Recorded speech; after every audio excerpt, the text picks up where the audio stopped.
Ciao a tutti ragazze e ragazzi, parliamo di C'è posta per te.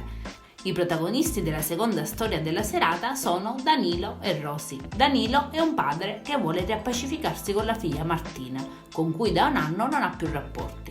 La frattura si è creata quando lei si è fidanzata con Francesco e Danilo non ha mai accettato il ragazzo da cui Martina è incinta.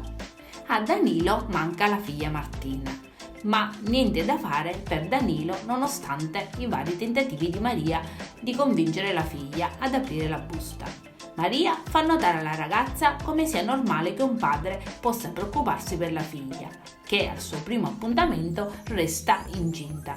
Maria Di Filippi cerca di farla ragionare, cercando di farle capire che tra poco diventerà mamma e il suo bambino avrà bisogno di un nonno. Eppure né Martina né il suo fidanzato Francesco cambiano idea.